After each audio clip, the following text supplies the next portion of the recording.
You staggered, blind, your mind numbing to everything but the iron grip on the back of your habit.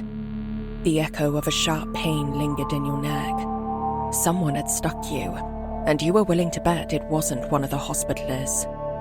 But these aren't your memories, are they? You tried to reach for your pistol, but it had vanished. Your blade, gone.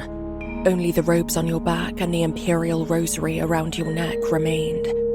The rough tiled floor underfoot scraped at your bare feet. Perhaps you'd been taken from your bed, yet time held no meaning in this drugged half-awareness. Your vision remained too dark and hazy to discern anything of note. "Quickly!" snapped someone to your left. "The RBTs could be arriving any minute." You tried to speak, but your tongue felt too heavy, limp behind your teeth like a dead, useless thing. The distant sounds of battle only registered as they faded into the vague hallway of some building interior. A church, you suspected, by the smell of incense and the fading sound of a familiar battle hymn. The sounds and smells overwhelmed your senses, as if your face were shoved directly over a smoking censer, and your head throbbed painfully. Despite the relentless barrage of punches, you managed to wrap your arms around one of your invisible assailants and fling them over your shoulder. A loud crash marked the impact as they hit something that splintered like wood. "It's not working!" One of your captors grunted while trying to pin your arm against the wall. "She's..." You thrust your knee into his gut, then wrenched your neck to the side and bit down on whoever was helping to hold you captive. You broke flesh and tasted blood. A scream rang out, and whoever it was you had between your teeth yanked herself away. With a savage wrench, you freed an arm from one of the captor's grips and raked your nails across what felt like a bearded face, dragging furrows from temple to jaw. The man screamed. With your offhand no longer trapped, you tore your rosary from your neck, the imperial aquila snapping easily into mirrored halves at each end.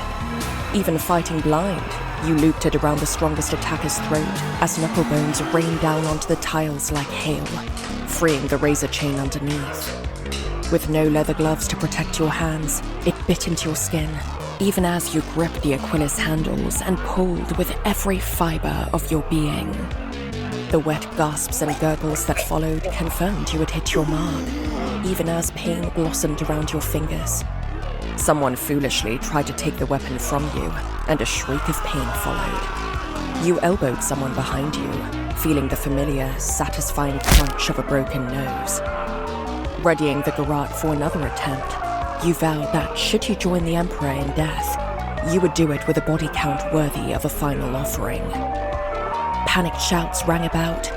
You were gaining the advantage. The sound alone gave you some hope you were turning the tide on your captors. "Bring her!" A voice boomed above the throng of violent panic. "Move!" Your world was a tangle of grappling limbs, kicking boots, and bruising fists.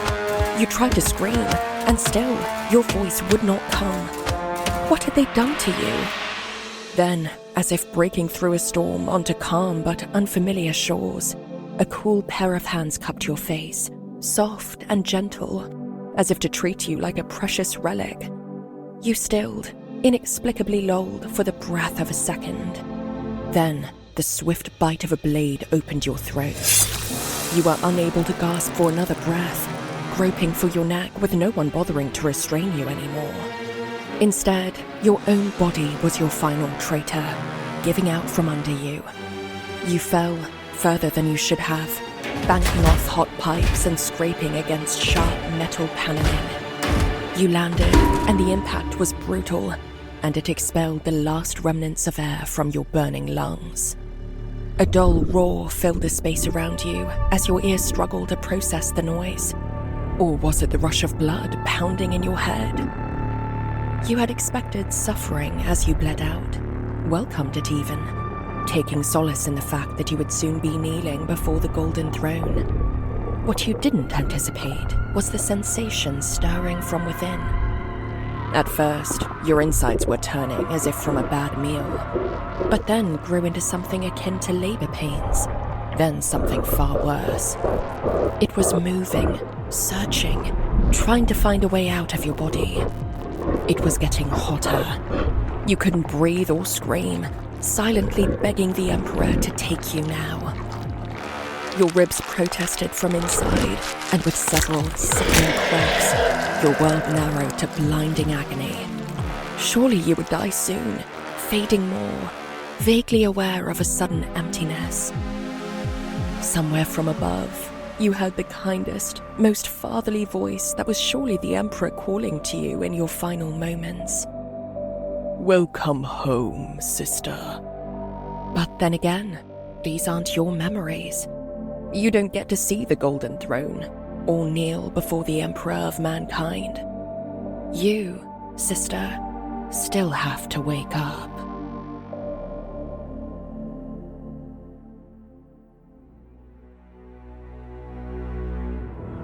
The Bones We Bury, an Adeptus Sororitas story.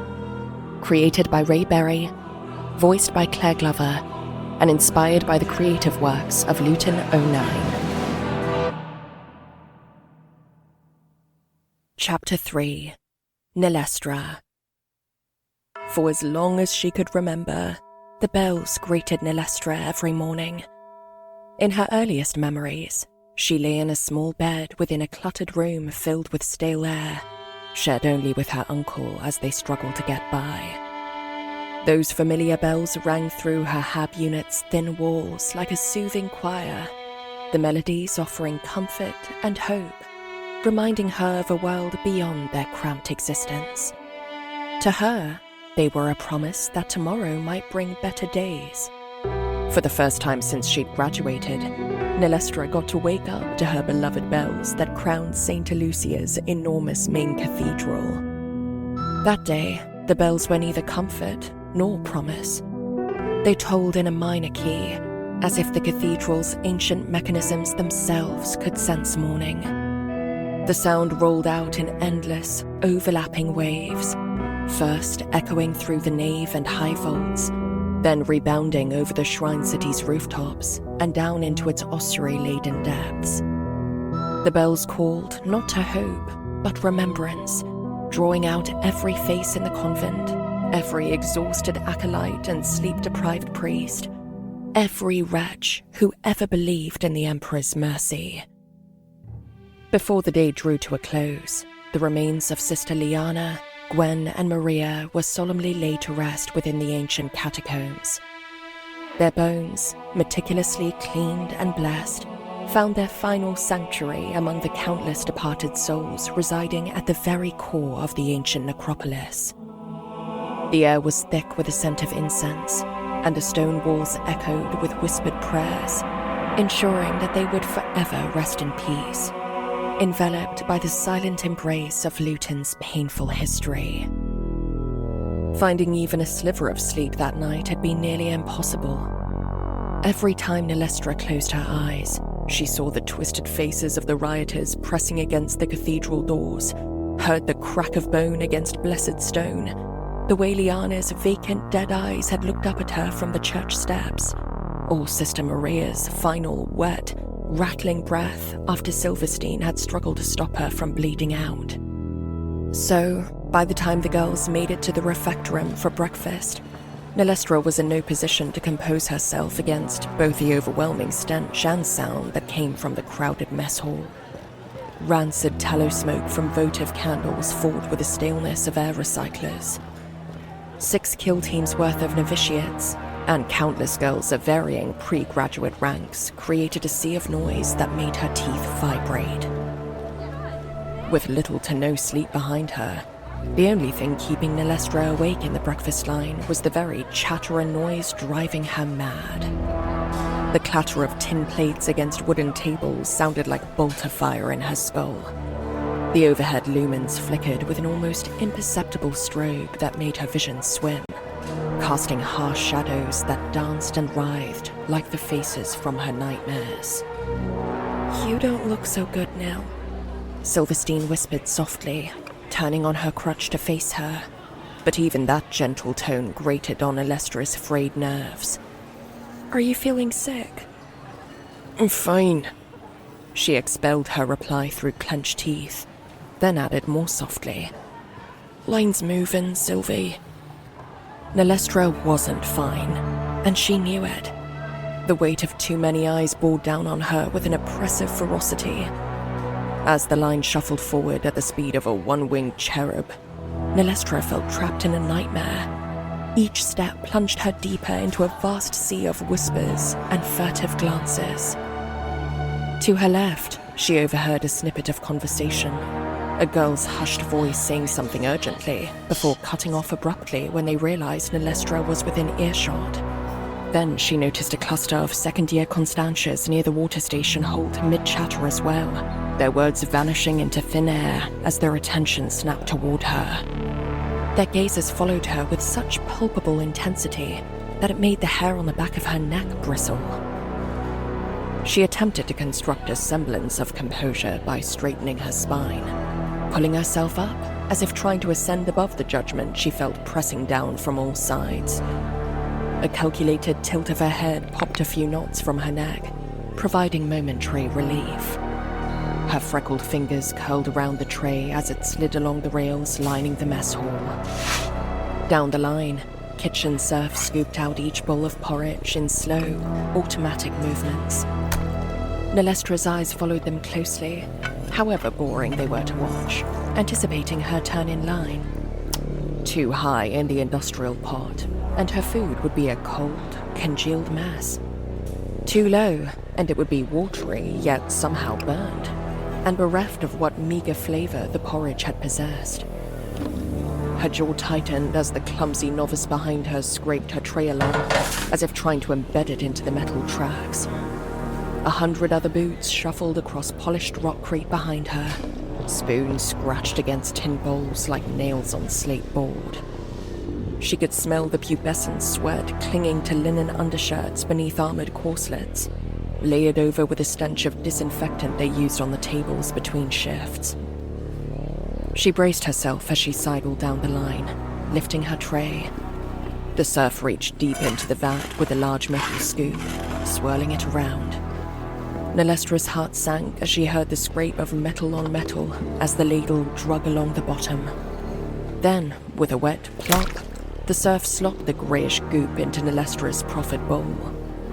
It was both cold and riddled with hard, dry clumps that somehow refused to absorb the soupy liquid that pooled at the bottom. Nilhestra was, yet again, disappointed, but not surprised. Killteam 9 rarely got to the mess hall in time for any of the good stuff, thanks to the grave runs that no other kill team seemed required to endure. And this morning was no different. Muttering a curse under her breath, Nilhestra moved down to the modest garnishments at the end of the line. She scooped a spoonful of what resembled shriveled, dehydrated fruit and dumped them atop her unsightly porridge. The drill abbot stationed at the nectar pumps glowered at her as she approached.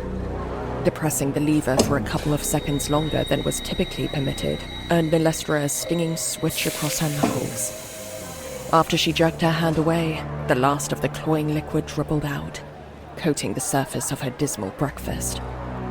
Supposedly, it was a nutrient-rich syrup designed to mimic the taste of honey. Not that she had ever tasted real honey. To her, all the hazy goo did was help the porridge taste just a little less like she suspected the color grey might taste like. Move along, the drill abbot croaked, raising his switch again in warning. Rolling her eyes, Nilhestra obeyed. Tray in hand, she scanned the refectorum. The sight of so many black habits conjured the image of being smothered beneath a flock of silent, mourning crows. They gathered in tight cliques, pushing together for the comfort of routine kinship. The sight of a table sparsely occupied by Killteam 4, or rather, what remained of it, tightened Nilhestra's throat and made her chest ache.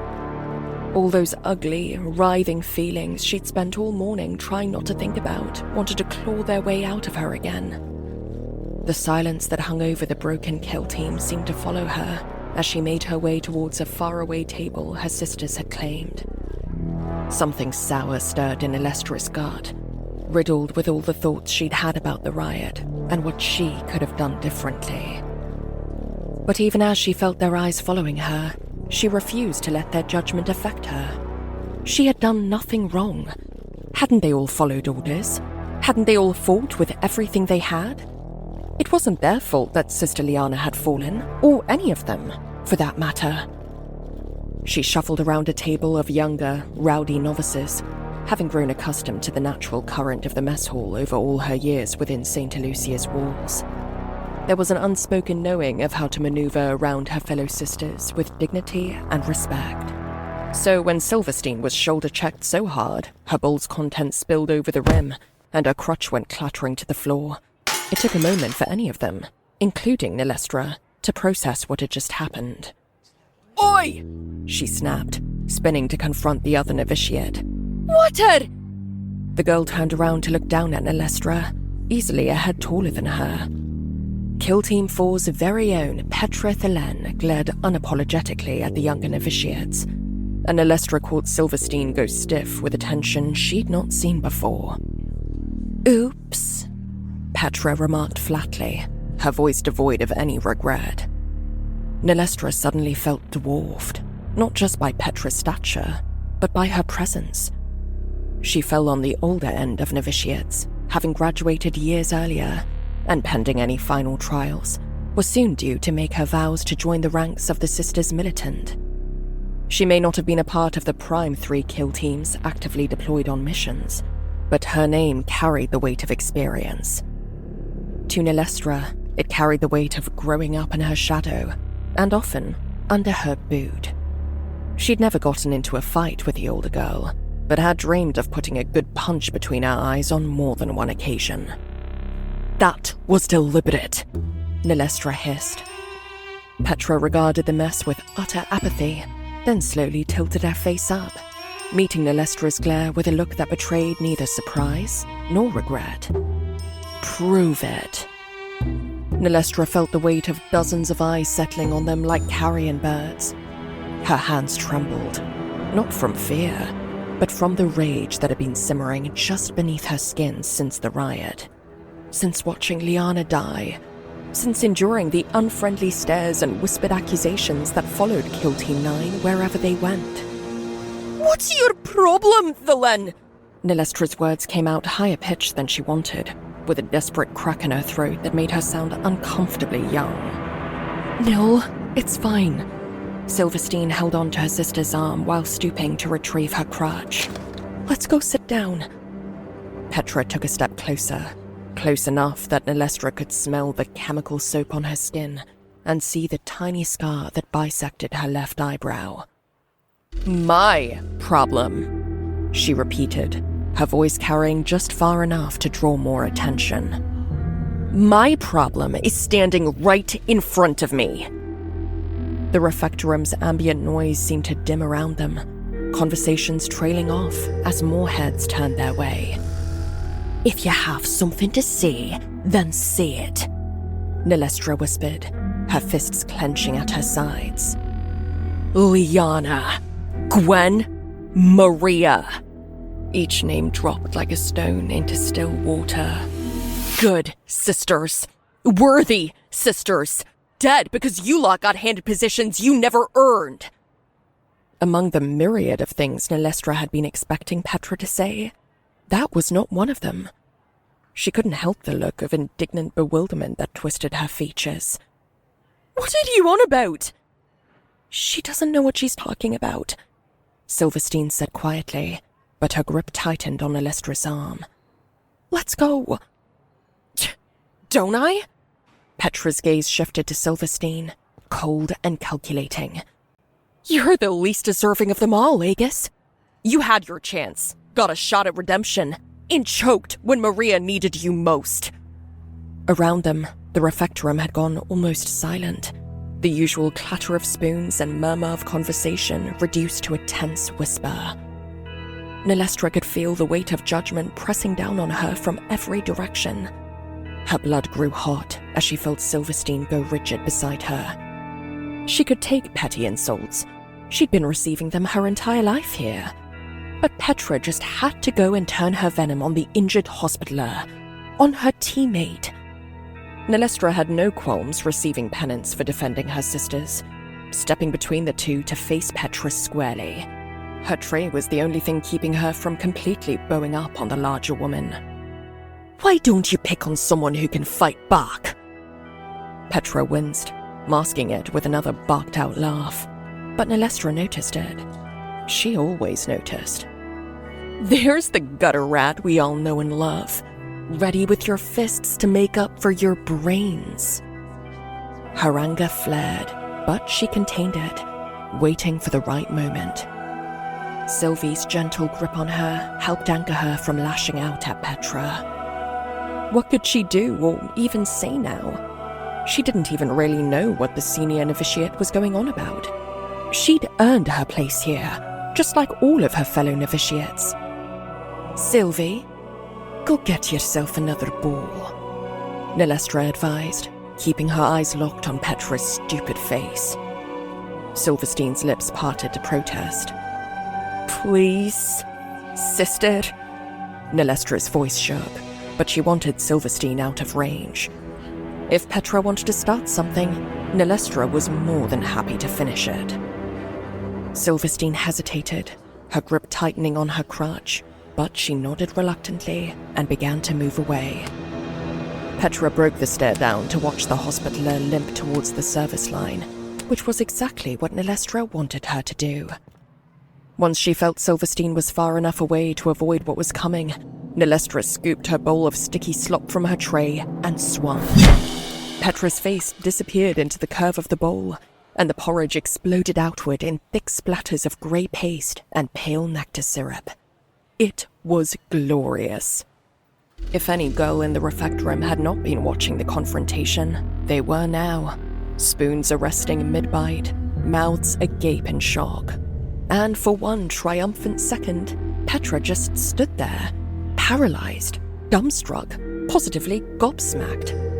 Her features were hidden behind a mask of institutional breakfast mush and smeared grease paint. The only sound in the mess hall was the bowl itself clattering onto the floor. Nilhestra dared to move.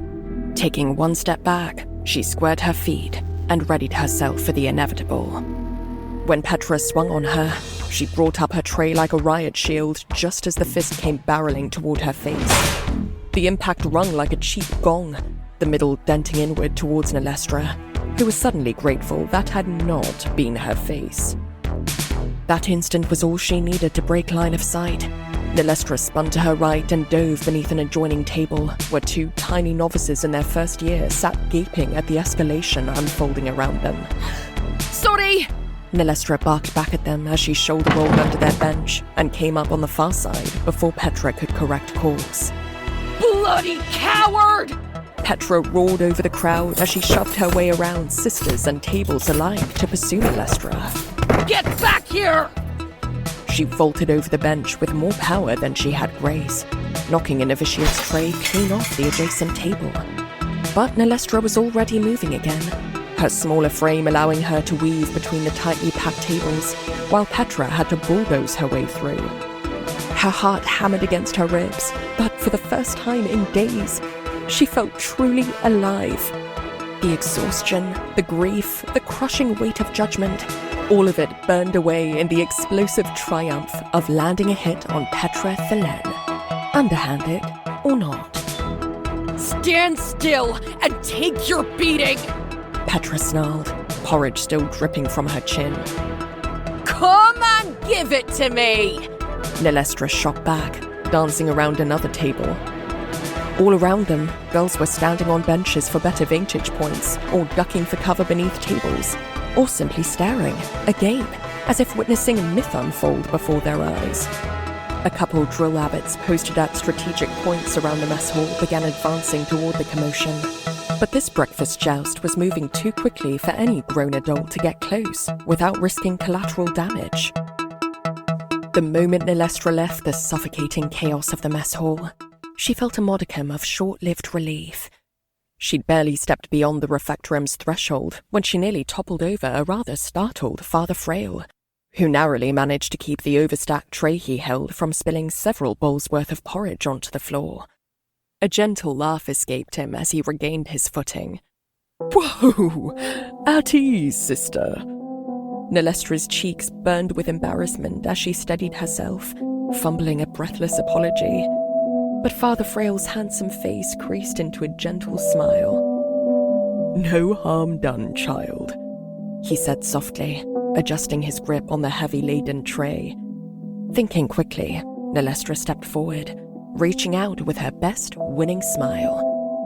"Let me carry those for you, Father," she offered, trying not to sound as out of breath as she felt.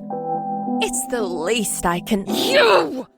Petra's voice bounced off the vaulted ceilings of the hallway. Acolytes and non-militant sisters alike halted in their path to see the porridge-covered novitiate making a beeline for Nilhestra. Before she could close the distance, Father Frail had relinquished the cumbersome tray to the over-eager novitiate, a look of utter bewilderment on his face. "Sister?" he started, looking Petra up and down. Are you all right?" "She's perfectly fine, Father," Nilhestra said sweetly, hefting the tray with exaggerated care. "Just had a little accident with her breakfast." Petra's face went crimson beneath a layer of porridge, her hands clenching into fists. "You little—" "Sister Thaylen?" Father Frail's voice carried a note of gentle concern as he stepped between them, his kind eyes studying Petra's dishevelled state. "Perhaps you should visit the wash basins. You seem to have had quite the mishap." The priest's presence seemed to drain some of the fire from Petra's stance. Even in her rage, she couldn't openly brawl in front of clergy, whether he was a pilgrim or not. Her jaw worked soundlessly for a moment, grey goop dripping from her chin onto her habit. "This isn't over," she hissed at Nilhestra. "When the superiors hear about this, you'll be scrubbing latrines until you turn grey." Satisfied in her underhanded victory, Nilhestra ignored Petra's threats and turned to Father Frail with the most innocent smile she could muster. "Where were you taking these, Father? I'd be happy to deliver them." The priest's eyes followed Petra as she stormed down the hall, passing the mess hall entirely before she disappeared around the corner. "Well," he started slowly, blinking several times before finally dragging his gaze down to Nilhestra. "I was on my way to feed my flock." "Then let's get to them before all this—" Nilhestra struggled to think of a descriptor for the porridge that wouldn't suggest she was ungrateful. "Filling sustenance gets cold." Father Frail chuckled. "It does taste as if the concept of nothing turned stale, doesn't it?" A laugh sputtered unexpectedly from Nilhestra's lips. That was funny. Priests weren't funny. "Stale or not, food is food," she answered with the slightest shrug, careful not to jostle the tray too much. "I'll thank the Emperor for every tasteless bowl." Frail chuckled, low and warm, then a thoughtful silence stretched between them as they walked the hall. Despite what was the closest thing she'd gotten to a genuine fight with Petra Thaylen, Nilhestra walked with an easy pace. Her heart beat steady and gentle, despite the weight of the encumbered tray. The priest's company seemed to put her at ease for the first time since... the riot? Her graduation? She wasn't sure. "She hates us." The words escaped before she could stop them. Her voice cracked slightly on the last word, and she cursed herself for it. Father Frail's steps never faltered, though she saw his head turn slightly toward her. "Who has earned such venom from you?" "Sister Petra." "Throne probably all of Killteam for. They blame us for what happened to their sisters, for not being fast enough, not good enough." Her grip tightened on the tray until her knuckles went white. "But we were following orders.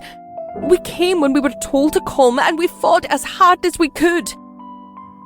Father Frail was quiet for several paces, the soft shuffle of his footsteps the only sound between them as they navigated a turn toward the guest quarters where the pilgrims were being housed. "Loss," he said, "can make monsters of us all. It takes the ordinary grief of absence and yokes it to something darker. That emptiness, the space someone once filled, aches terribly until it grows desperate for relief.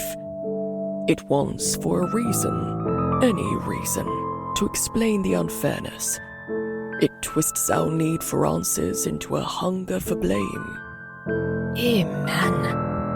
Or, he continued, with a knowing smirk on his lips, hefting a bowl of your hypothetically atrocious breakfast in your ally's face as retribution for a slight against another. Nilhestra winced, feeling herself shrink under the priest's mirthful words. Frail gave her a gentle but playful nudge. If you ask me, it was a bloody good shot, he whispered conspiratorially before straightening his posture. But if anyone else asks me, it was simply a disruptive scuffle between a couple of grieving youths. The hallway's arching walls suddenly felt less suffocating to Nilhestra, listening to the priest's comforting words. I wish our local priests were more like you, she confessed. It was a statement she'd only meant to think to herself, but it spilled out into words anyway. It wasn't just because she felt safe with Father Frail. She felt heard, in a way she hadn't felt since she lived with her uncle in Lower Hive squalor. Perhaps the God Emperor mapped my pilgrimage in the stars so that our paths might cross, Sister Hallow. Let me ask you this. You fought with all your might during that riot, for your sisters and for the Emperor, yes? Of course, Father. You spilled the blood of heretics, and even shed your own for the Golden Throne. It wasn't a question, but Nilhestra felt compelled to answer all the same. Yes, Father. She felt an uneasy sense in her gut, despite how strangely right this communion felt with Father Frail. Something about his words, or perhaps the way he said them, for a moment, disarmed her. Never be ashamed for following your instincts to serve his will, Frail continued. And while I'm not entirely familiar with the Bonekeeper's customs, I'd say you did your fallen sisters a great honor by standing up for your own. Even with the strange nature of his words, Nilhestra couldn't help but feel comforted, vindicated. Not only had she stood up for Silverstein, but for the three they'd lost, whose names Petra wanted to use as petty ammo against Killteam 9. If anyone deserved to feel Liana's loss, it was her. They had grown up in the same divisions since their days as novices, alongside Adelaide and Stelia, sharing meals and experiences. Despite Nilhestra's struggles to form friendships, connecting with Liana had always been effortless. She was exceptionally kind and displayed a remarkable patience beyond her years. While Nilhestra wrestled with her anger, Liana's calm voice was a soothing contrast to the taunts of their peers and drill abbots.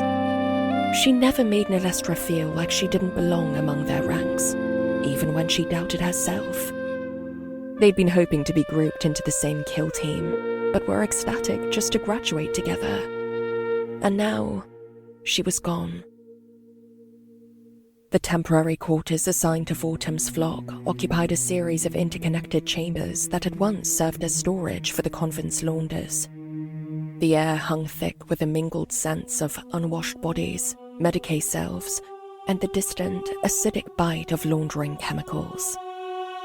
Father Frail pushed through the heavy wooden door with some effort. Nilhestra followed, her eyes immediately drawn to the dozens of figures huddled on simple bedrolls scattered across the stone floor. Blessings upon you all, Father Frail called out, his voice carrying across the makeshift dormitory. I've brought sustenance for your bodies as well as your souls. The pilgrims stared at his words, slowly rising from their bedrolls with the careful movements of the aged and infirm. Nilhestra began distributing the bowls, moving between the scattered forms with practiced efficiency. The familiar rhythm of serving others helped quiet some of the anger still simmering in Nilhestra's chest. She knelt beside an elderly woman to hand her a bowl. The poor pilgrim's nose sat crooked against her weathered face, clearly broken and poorly set. Fresh bruising darkened the skin around her eyes, the purple-black marks too vibrant to be more than a few days old. An unfortunate casualty from escaping the rioters, no doubt. "Emperor preserve you," Nilhestra murmured, offering the bowl with gentle hands.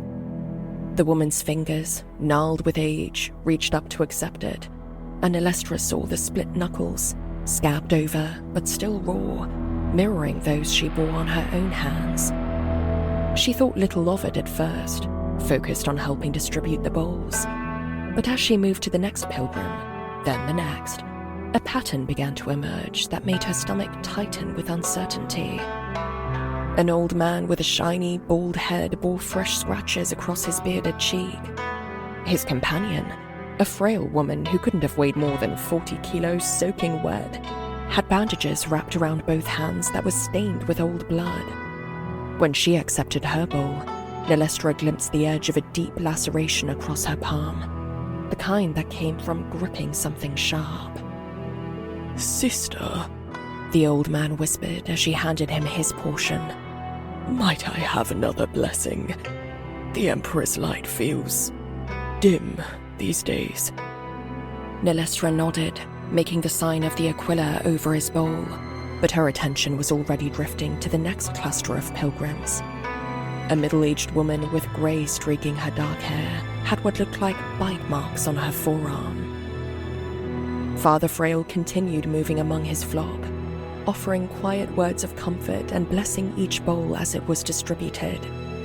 If he was aware of the injuries scattered throughout his congregation, he gave no sign of it.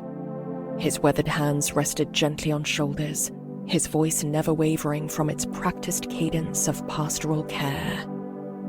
"The Emperor's mercy flows through all hardships," he murmured to a woman whose split lip had barely begun to heal. "Even in our darkest moments, his light guides us home." The woman nodded fervently, but Nilhestra caught the way her eyes darted to Father Frail's face, searching for something. Approval? Permission? The look was gone so quickly, she almost convinced herself she'd imagined it. Nilhestra straightened from distributing another bowl, her gaze sweeping across the chamber with fresh scrutiny. The injuries weren't random. They formed a pattern she was beginning to recognize. Split knuckles suggested fight, not flight. Bite marks implied a close, desperate struggle. Nearly each fresh bruising and poorly set bones spoke of violence that had occurred recently, perhaps even during the riot itself. But that couldn't be right. Not that Nilhestra had paid any attention to the pilgrims in the riot's aftermath. Father Frail seemed oblivious to the inconsistencies that were making Nilhestra's pulse quicken. But then again, maybe he didn't realize it. He did seem strangely pacifist for a ranking priest of the ecclesiarchy, even if it were small in the Imperium's grand war machine. As she prepared to leave, Nilhestra found herself lingering, studying the faces around her with growing unease. A soft hand touched Nilhestra's elbow, and she turned to find Father Frail beside her, his kind eyes studying her with gentle concern. "You seem troubled, child," he said quietly, his voice pitched low enough that the pilgrims couldn't overhear. "The weight of recent events pressing upon your spirit." Nilhestra hesitated, the question from Father Frail, so gentle, so well-meant, stuck in her throat. It wasn't for lack of a response, but the skin-crawling feeling of being watched. Her gaze drifted back to the injured pilgrims.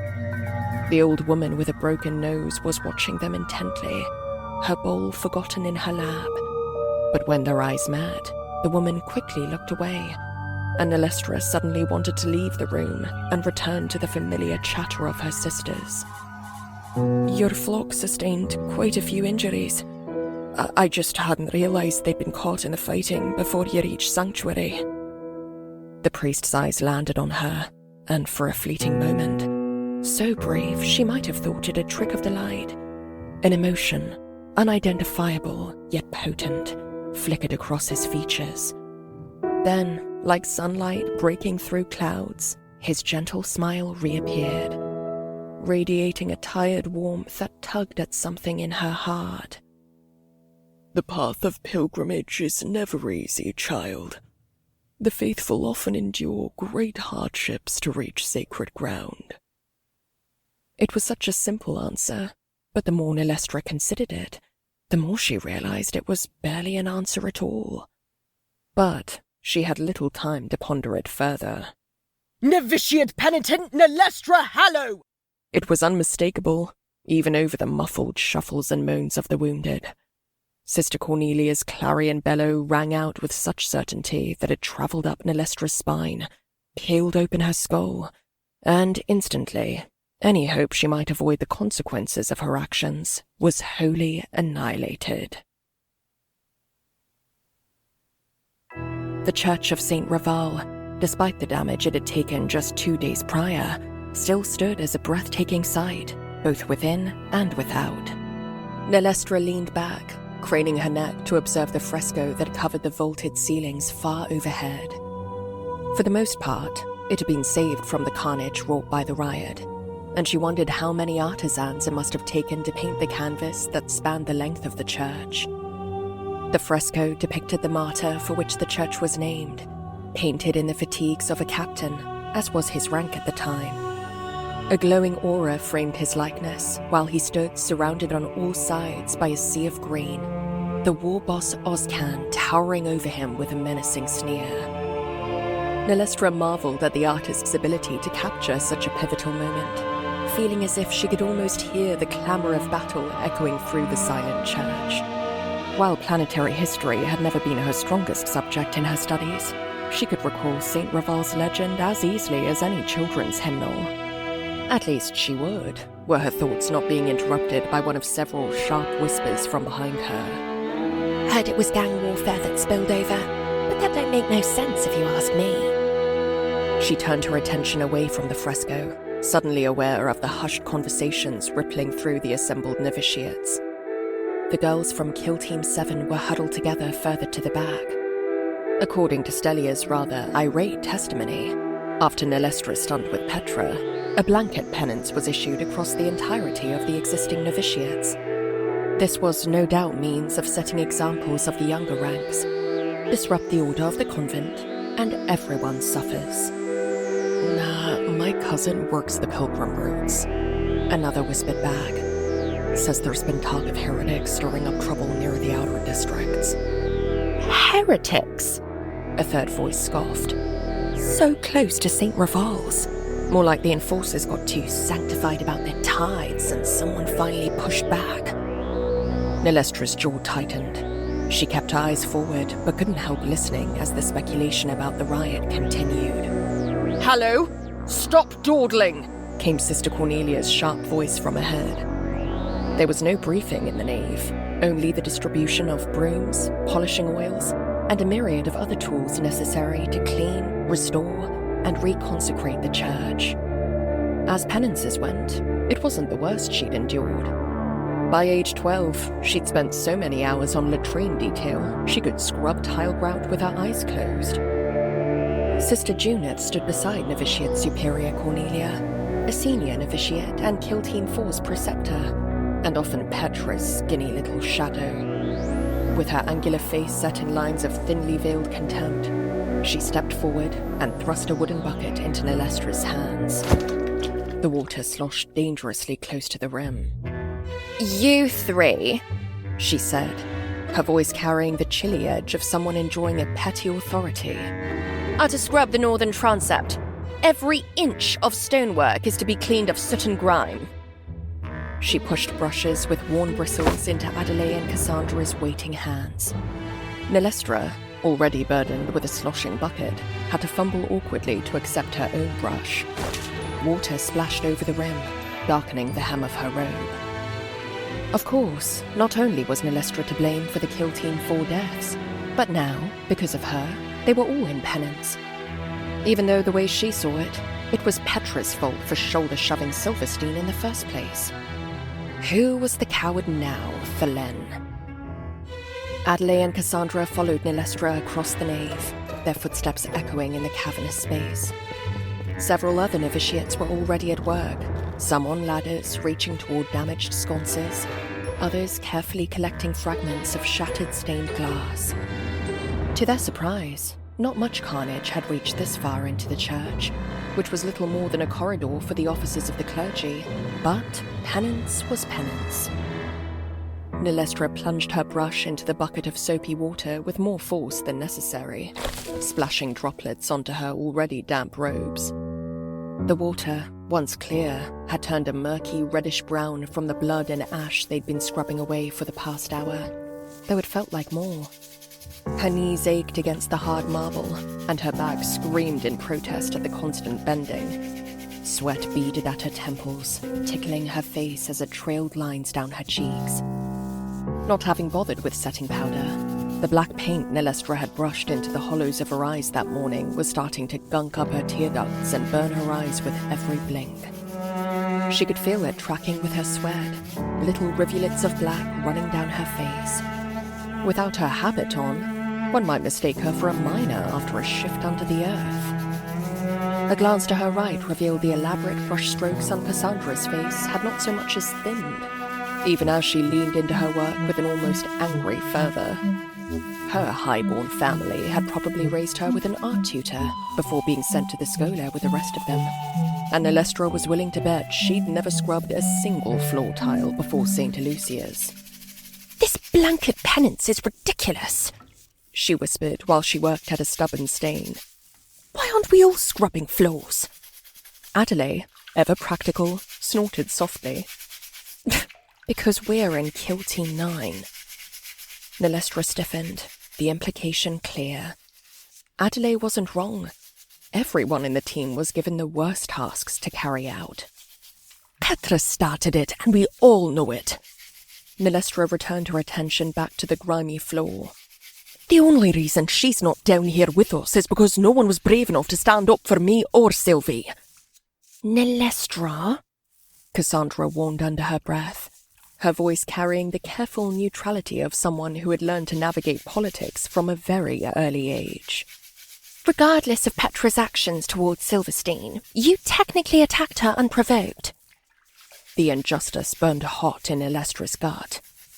If Dulcinea had been there, she started, but then trailed off. What? What would this sour superior have done? Believed Nilhestra? Defended her at all?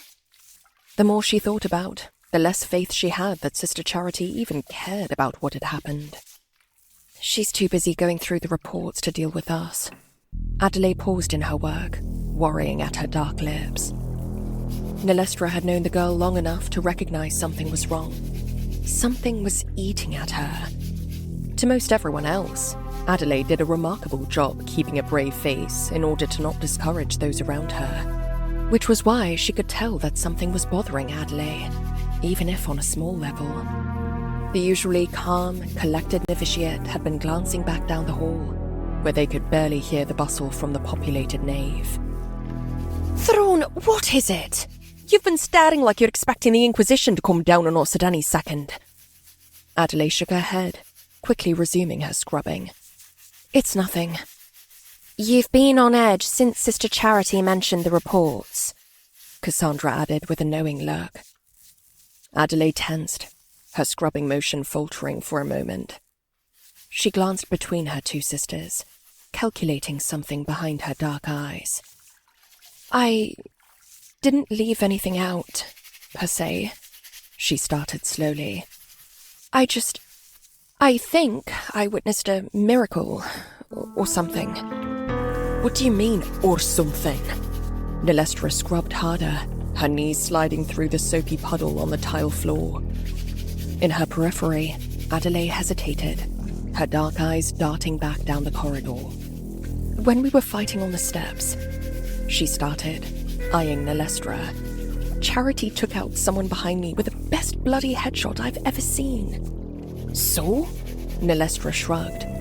She's a battle sister. They don't exactly hand out power armor to poor shots. No, you don't understand. Adelaide's scrubbing slowed to a halt, her leather glove squeaking as her grip tightened around the brush handle. She wasn't even looking and... Nilhestra opened her mouth to interrupt when her brush caught on something in the floor scene. Not a stain, but an object. She angled her head and peered more closely at what looked like a chipped piece of something wedged between the marble tiles. "What's this?" she murmured, removing her glove in order to work her fingernail under the groove. Are you even listening to me? Adelaide huffed, but Nilhestra just held the piece up to the light for a closer look, like she'd found a piece of St. Lucia's holy mace. Throne's sake, Nil, I'm trying to tell you something important, Adelaide insisted. "It's bone. Maybe part of a tooth?" Adelaide sighed, her frustration evident in the tightness of her jaw.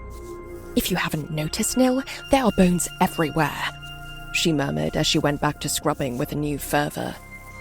Hardly what I'd call important. Nilhestra brought it closer to her face to examine when something else caught her eye.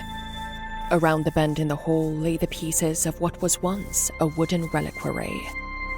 I thought the violence didn't reach this far back, she said, then glanced back up the wet tiles from where they'd begun. I've definitely been scrubbing up blood. She could hear the effort in Adelaide's sigh. The strain in her patience was evident in her haphazard tone. Perhaps the injured fled back here for refuge. That explained that. Nilhestra pointed to the debris further down the hall. The shattered reliquary lay in splinters, its ornate carvings now jagged edges. Even from where they knelt, Nilhestra could see that force, not a fall, had destroyed it. It looked as though someone had been thrown against it during a struggle. Wait. Cassandra straightened, her sunburst eyes taking in the scene in earnest. They're knuckle bones. Scattered amidst the splinters like bits of gravel, some had been crushed underfoot, others kicked into corners. Something heavy and uncomfortable formed in Nilhestra's guard. Why were one of their order's rosary bones all over the floor? To her knowledge, none of her sisters had entered the church during the riot, not even the superiors. Despite the slow, unnerving realization of something darker at play, Nilhestra stood and stepped over the wooden fragments, careful not to step on any of the knuckle bones. More spatters of dried brown blood were underfoot in an echo of whatever violence had unfolded in these halls. She held the bone fragment more tightly in her hand, the need to understand nagging at her more than ever before. There was a trail of ash and something else on the floor that hadn't yet been washed away. "These are footprints," she muttered, more to herself than anyone, tilting her head as she tracked the sludgy steps backwards to a door so plain it could only be storage, maintenance, or both. But a glance down revealed the prints disappearing from inside. It's probably locked, Adelaide said, her annoyance still clear in her tone. Nilhestra ignored her and tried the handle. To her surprise, it turned with a soft click. The door swung open on silent hinges, too well-oiled for a neglected utility closet. She'd expected the air inside to be musty and stale. Instead, it was an acrid assault on her senses, like burned meat and melted plasteel. Nilhestra gagged, covering her nose with her sleeve as her eyes watered. The space beyond was pitch black, swallowing the meager light from the corridor. Adelaide and Cassandra moved beside her, peering into the darkness. By the throne, what is that smell? Cassandra whispered. Nilhestra fumbled along the wall until her fingers found a light switch. With a heavy ka-chunk, ancient lumens sputtered to life, casting a flickering glow that revealed the small maintenance closet. Immediately, she caught sight of the ossified bloody floor where a circular metal hatch lay. It was an access way for tech adepts to reach the network of pipes and cables beneath the church. Bare, bloody footsteps led away from the hatch, where even more dried blood stained the stonework. The lid was closed, but not latched, and as Nilhestra stepped closer, she could make out words smeared in blood onto the lid, as if waiting for someone to find it. Not a single voice has fallen silent, yet the choir sings, one head short. Count your sisters again. A chill crept up Nilhestra's spine, despite the sweat beading on her forehead. The words seemed to pulse under the ancient lumens. But what did they mean? "We should go get Sister Cornelia," Cassandra whispered, already backing toward the door. "Wait," Nilhestra said, kneeling closer to the hatch. She squinted at the writing, her imagination conjuring the worst at the sight of the thick strokes that had been used to write the bloody words. Who had left this message? What did it mean? Whose blood was used to write it? Nilhestra's eyes fell to the rim of the lid, where it lay unlocked, out of compliance with Mechanicus protocol. It was waiting for her to open it, practically begging her to answer all the questions, setting her brain on fire with both the need to know the truth and the dread of what truth lay just a handspan away. Adelaide shifted behind her as she reached for the lid. "Wait, don't!" Her words came too late as Nilhestra tossed open the door, arresting its heavy kickback with the flat of her palm. The stench hit her like a physical force as she leaned over the open metal maw. Her stomach lurched violently, and she fought to keep its sparse contents down. Through the overwhelming fumes of burnt death, it seemed too dark to discern anything of detail as the maintenance shaft descended down, down, down into what Nilhestra thought was the distant, traffic-blackened floor. "Emperor, deliver us!" Adelaide prayed aloud, crouching beside Nilhestra to peer over the rim of the hatchway. Adelaide made a choked sound beside her, half gasp, half retch. "What? What is it?" Cassandra returned to the hatch, leaned forward just enough to see down the shaft, and, upon spotting the corpse, an ear-piercing scream tore from her throat. News of a murder within the church walls swiftly dispelled any lingering doubts about the canoness considering summoning an inquisitor. Once a revered sacred site, it had now become a highly serious crime scene. The three stunned novitiates found themselves at the center of the chaos, having been the ones to discover the body. By the time Sister Charity had arrived, Cornelia had already taken charge, closing off the church to anyone who was not an anointed member of the ecclesiarchy. When fetched by a distraught Cassandra, the novitiate superior found Nilhestra and Adelaide at the scene and ordered them to kneel by the wall and pray for the victim's soul. It was evident, though, that Cornelia just wanted to monitor them while she began an investigation. The last thing any of them wanted was to remain so close to the source of that hideous smell, but any protest was quickly cut short. The air shifted before they heard footsteps, a subtle pressure change that made Nilhestra's ears pop as if descending from high altitude. Sister Cornelia was conversing with the tech priest directing the forensic adepts as Charity rounded the corner, breathless and red in the face, as if her power armor had done nothing to aid her journey from the convent. "This hallway is a restricted crime scene," Cornelia snapped without turning as Charity's shadow fell across the kneeling novitiates. Nilhestra caught the faint ozone smell beneath ceremonial incense. Charity, for whatever reason, ignored Cornelia, the servos in her power armor whirring as she descended onto a knee before her three novitiates. Nilhestra dared a glance up at their superior, expecting anger, disgust, not concern, which was the closest approximation on Charity's steely face. "Are you hurt?" Charity asked, something in her tone that made Nilhestra's throat tighten unexpectedly. "No, Sister Superior," Adelaide answered for them all, her composure remarkably intact despite the horror they'd witnessed below. Charity's eyes narrowed slightly as they swept over each novitiate's face, lingering on the black streaks running down Nilhestra's cheeks. Her gaze scrutinized them for more than just physical injury. She seemed to be searching for cracks of doubt or fear that might have formed in the aftermath. "I said this area is restricted, Sister Dulcinea." Cornelia's voice cut through the small moment of comfort and concern. Something in Charity's expression hardened, and she rose to her full height and turned to face Cornelia. "They're my charges," she said, her words precise and cold. "And it sure as hell doesn't look like they're being questioned."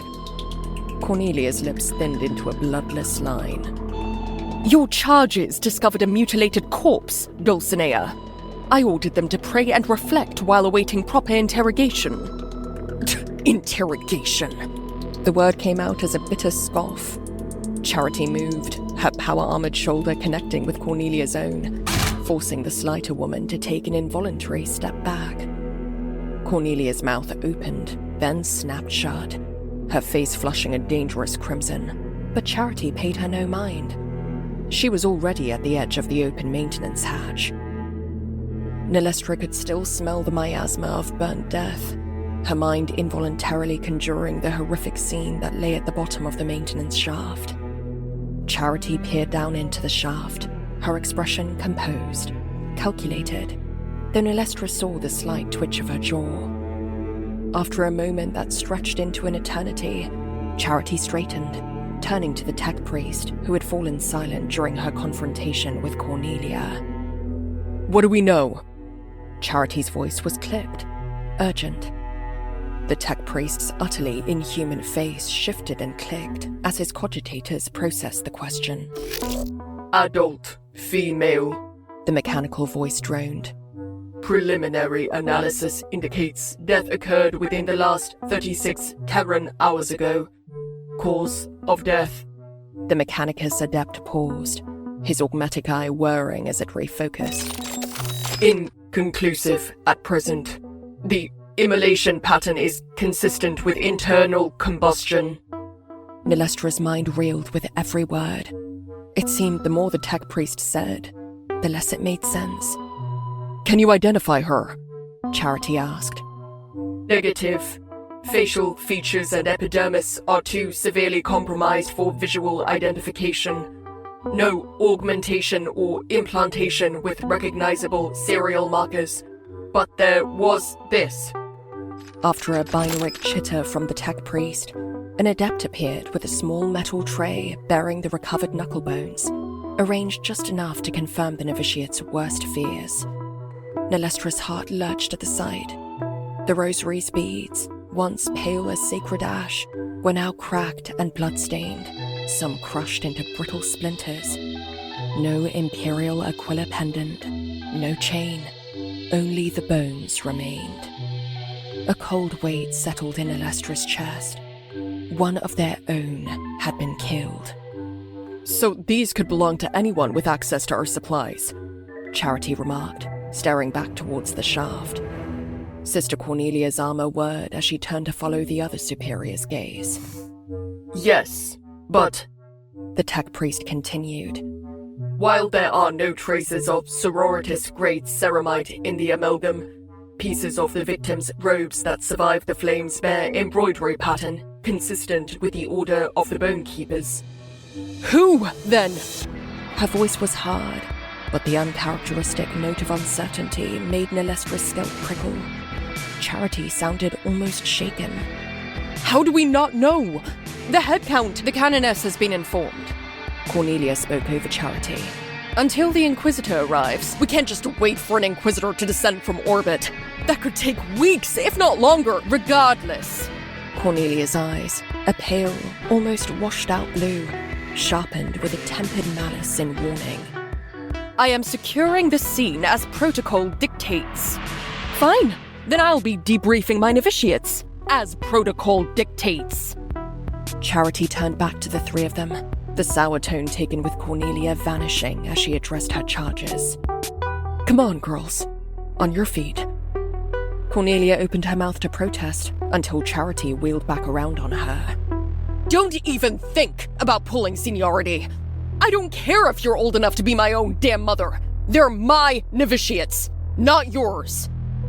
Nilhestra exchanged uncertain glances with Adelaide and Cassandra. After a moment's hesitation, they rose in unison, muscles stiff from kneeling on the hard tiles. Cornelia's face flushed crimson, the veins in her neck visibly pulsing beneath her pale skin. Then, she straightened her posture and gave a curt nod to the tech priest, who promptly shuffled away without comment, his mechadendrites coiling tightly against his back as if sensing the tension. "Very well," Cornelia said, her voice a bitter, brittle thing. "Take them. I will be reporting you in subordination to the Canoness directly." "Be my guest, sister," Charity replied, not bothering to look over her shoulder. She gestured for the 3 novitiates to follow her, and Nilhestra felt a rush of relief as they left the stifling corridor. Against her better judgment, she stole a glance backward. She tasted bile as her gaze drifted toward that open hatchway where tech priests now extracted something wrapped in a sanctified shroud, something that had once been human. The novitiate superior led them through the church's side passages until they reached a small antechamber used for private devotions. The room smelled of old incense and candle wax, a welcome reprieve from the acrid stench of the maintenance shaft. Charity's face was a mask of practiced neutrality as she closed the antechamber door behind them, but Nilhestra caught the slight tremor in her hands as she sealed them inside. "Sit," she said, gesturing to a small bench along the wall. The 3 novitiates obeyed, huddling together in the confined space. Nilhestra found herself sandwiched between Adley and Cassandra, their shoulders pressed together in unconscious solidarity. Charity remained standing, her power armor making her loom larger than life in the small chamber. The servos in her joints whirred softly as she crossed her arms. "Tell me what you saw," she said, her voice deliberately measured. "Everything. From the beginning." Nilhestra would never forget the horror of what they had discovered, not as long as she lived.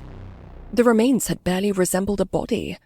Charred limbs stretched from it like the branches of a petrified tree, skeletal and grotesque.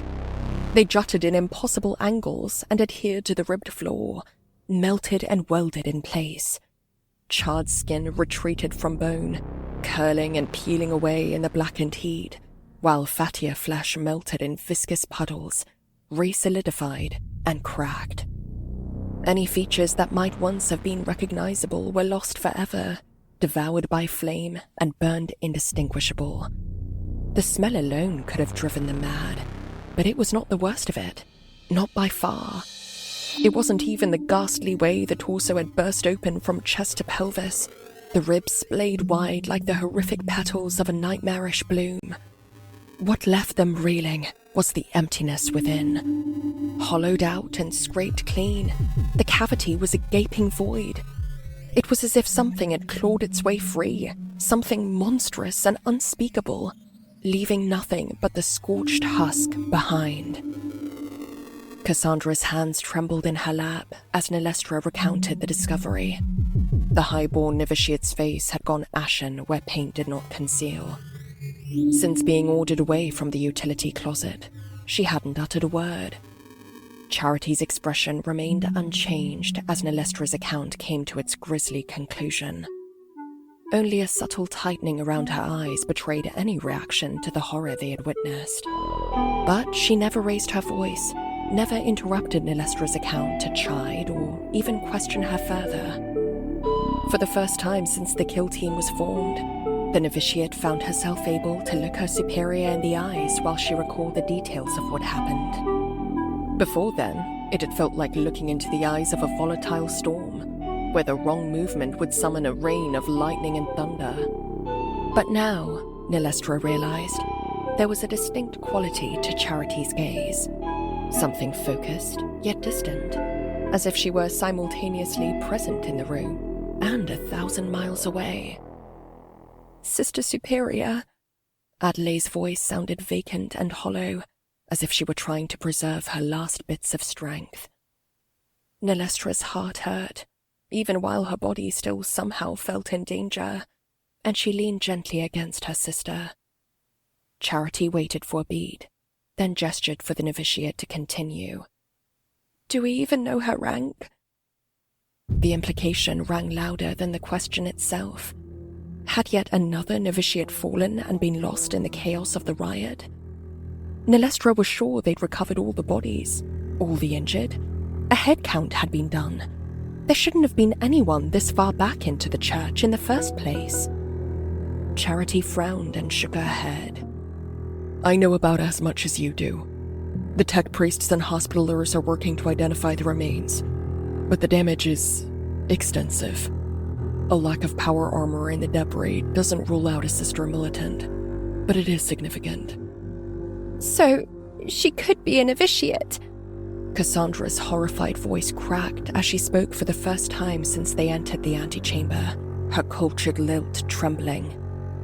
No sooner had the words been spoken than Charity closed her eyes in a long, pained blink, pinching the bridge of her nose between two armored fingers. She inhaled a slow, measured breath, then exhaled, and when she opened her eyes, they were glassy with exhaustion. Or a non-militant, she suggested, though this distinction offered little solace to Nilhestra. A sister was dead, murdered and desecrated within Saint Rivalle's sacred walls. Whether she wore the flak armor of a novitiate or the simple robes of the orders Famulus or Dialogus mattered little in the face of such blasphemy. The silence that followed was suffocating. Nilhestra studied the faces of her two sisters, trying to read how badly the suggestion had shaken them. Cassandra's hands had closed into fists so tight her knuckles were white, and her eyes darted from Charity to the floor and back again in frantic, silent panic. Adelaide stared at the far wall, her lips moving in some silent prayer or curse. Nilhestra herself felt as if her entire spinal cord had been removed and replaced with a length of rebar.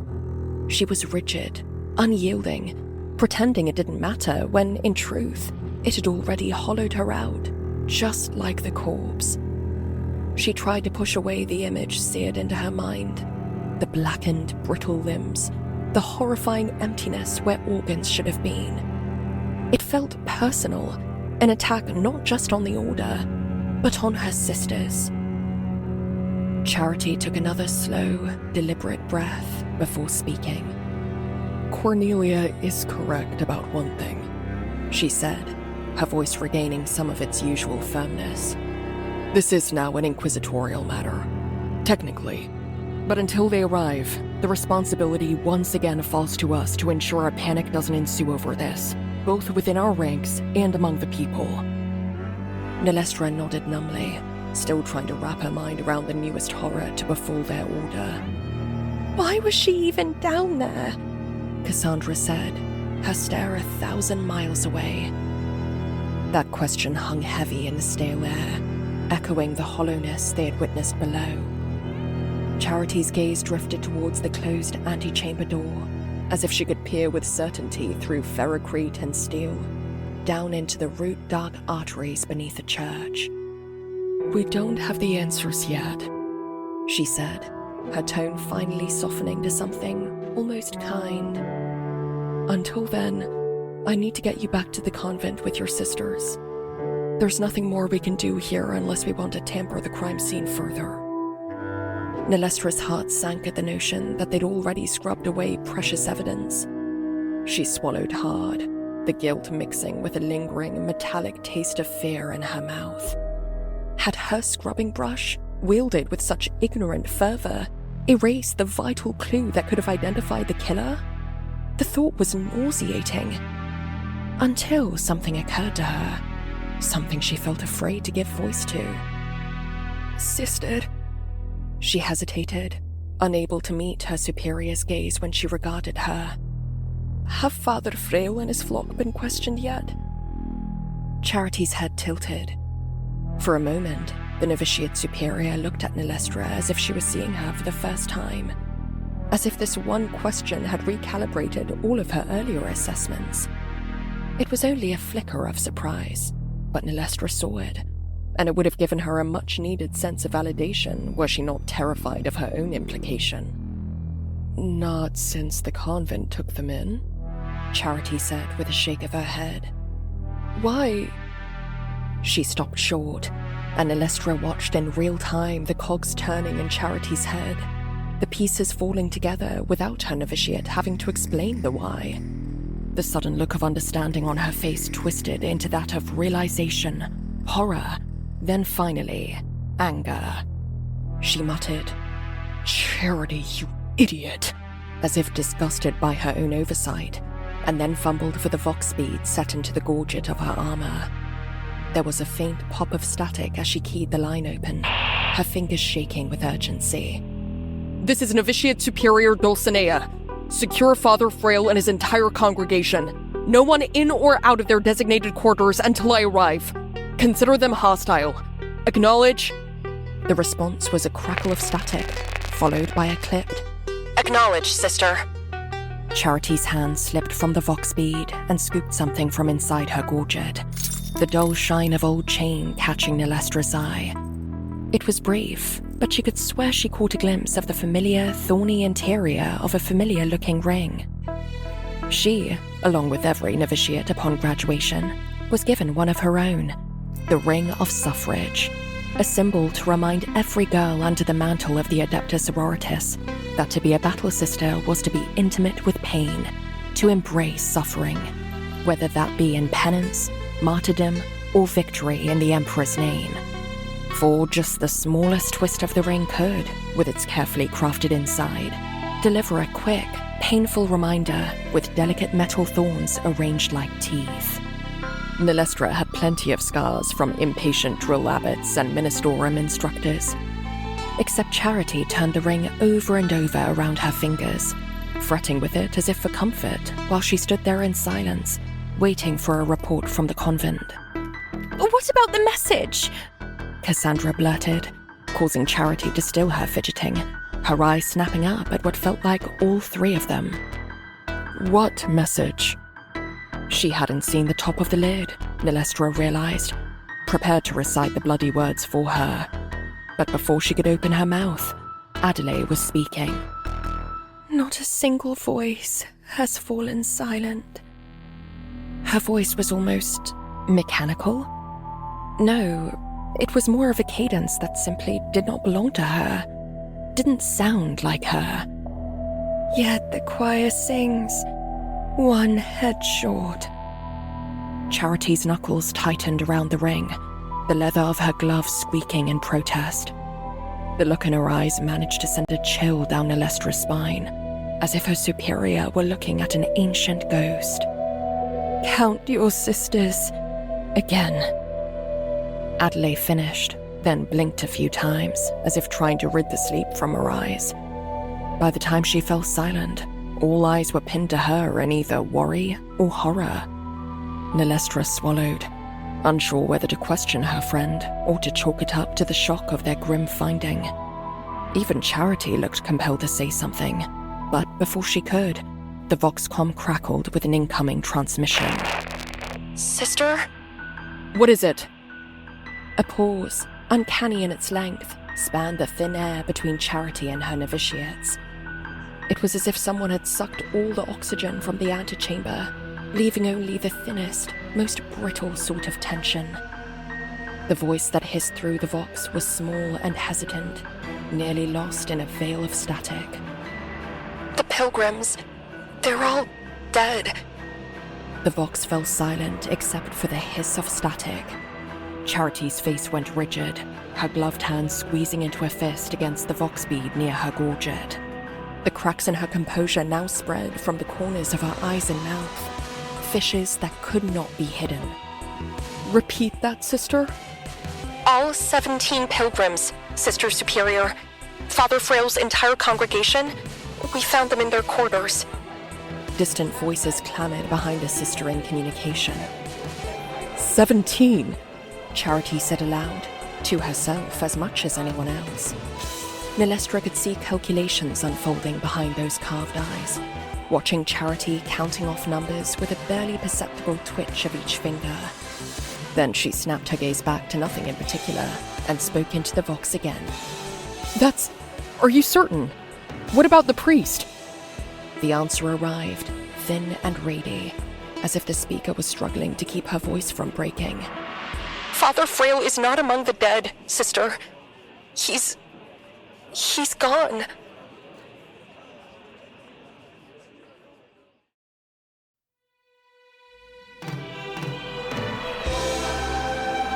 The Bones We Bury is an unofficial Adeptus Sororitas story, created by Rei Berry, voiced by Claire Glover, and composed by Joseph Bagwell.